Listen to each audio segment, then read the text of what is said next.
रूस में राष्ट्रपति पुतिन की मुश्किलें बढ़ गई थीं जब भाड़े के सैनिकों के वैगनर ग्रुप के चीफ ने पुतिन के खिलाफ विद्रोह कर दिया था। लेकिन अब वैगनर के प्रमुख ने कहा है कि खून खराबा रोकने के लिए उनके सैनिक वापस लौट रहे हैं। हालांकि ये मॉस्को के करीब पहुंच गए थे, फिर उन्होंने कहा कि अब आगे नहीं बढ़ेंगे। क्या ये कहीं विद्रोहियों की एक रणनीति तो नहीं, या फिर रूसी सरकार के साथ खून खराबा रोकने के लिए उसका कोई समझौता हो चुका है? खबर यह भी है कि बेलारूस के राष्ट्रपति ने वैगनर ग्रुप से दिन भर बात की है। बेलारूस का दावा है कि इसके बाद ही वैगनर विद्रोही रुके हैं। हमारे साथ हमारी वरिष्ठ सहयोगी कादम्बिनी शर्मा है, जो कि लगातार इस खबर को ट्रैक कर रही हैं। कादम्बिनी, क्या हुआ? अचानक लगा कि अब मॉस्को के लिए मुश्किल की घड़ी है। कैसे मान गए ये वैगनर ग्रुप के विद्रोही लड़ाके? बिल्कुल सौरभ, लगा था कि ये बेहद गंभीर स्थिति हो गई है। मॉस्को से महज 400 किलोमीटर की दूरी तक ये पहुंच गए थे। उसके बाद अब से कुछ ही मिनट पहले एक ऑडियो मैसेज जो है वैगनर बॉस का, जो प्रिगोजिन है, उनका एक ऑडियो मैसेज जो है वो पब्लिश किया गया, जिसमें उन्होंने कहा कि हम अपने लड़ाकों को वापस घुमा रहे हैं, दूसरे डायरेक्शन में फील्ड कैंप की तरफ ले जा रहे हैं, जैसा कि प्लान है उसके मुताबिक। फिर जो बेलारूस का एक एमएसए का एक रिलीज आया, उसमें स्टेटमेंट पे उन्होंने कहा, जो वहाँ के प्रेसिडेंट हैं, उन्होंने कहा कि आज सुबह प्रेसिडेंट पुतिन से बात हुई और सारी स्थिति जो है वो पता चली। उसके बाद हमने जॉइंट एक्शन का निर्णय लिया।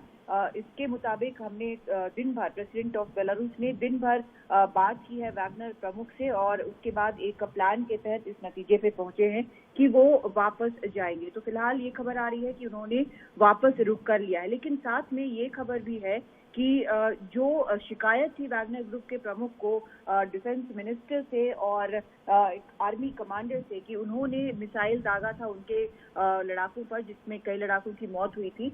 तो अब ये खबर आ रही है कि डिफेंस पूरे स्ट्रक्चर में वहां पर जो अधिकारी है उनमें चेंजेस होने जा रहे हैं। तो ये भी खबर इस वक्त आ रही है। 2 जगहों से तो ये खबर कंफर्म हो चुकी है, वैगनर प्रमुख के तरफ से जो बयान दिया गया है उससे, बेलारूस के बयान से, लेकिन क्रेमलिन का अभी तक कोई बयान इसके ऊपर नहीं आया है। लगता यही है वैसे कि फिलहाल जो एक बेहद गंभीर स्थिति बन रही थी, जिस पर पूरी दुनिया की नजर थी, वो अभी टल गई है। सौरभ, बिल्कुल टल गई। कादम्बिनी, क्या कुछ जो आप जैसे बता रहे हैं कि बेलारूस के प्रमुख लगातार इन विद्रोही लड़ाकों से बात कर रहे थे, तो अब आगे क्या लग रहा है कि रूस कुछ करेगा आगे, या कुछ मांगे थी जो सामने आ पाई वैगनर ग्रुप की तरफ से, तो वो मानी है रूस ने? अब रूस के रुख में क्या लगता है कि आगे होगा?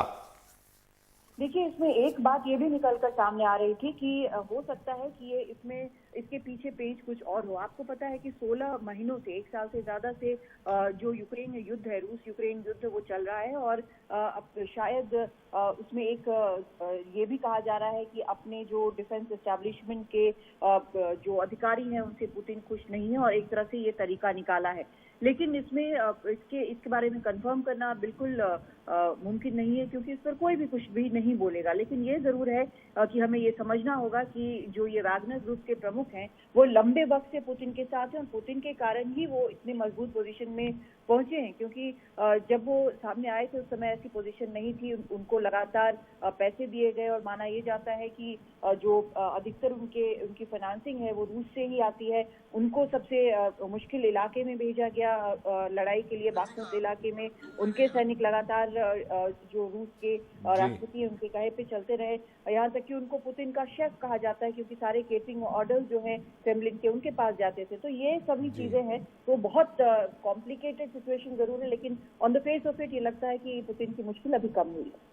जी, बहुत बहुत शुक्रिया। तो कादम्बिनी बता रही थी कि फिलहाल ऐसा लग रहा है कि वैगनर ग्रुप है वो नर्म हो गया है और उसके लड़ाके मॉस्को नहीं जा रहे हैं, पर आगे देखना होगा कि ये जो क्राइसिस थी वो कितनी और दिन तक टली रह सकती है। बहुत बहुत शुक्रिया कादम्बिनी।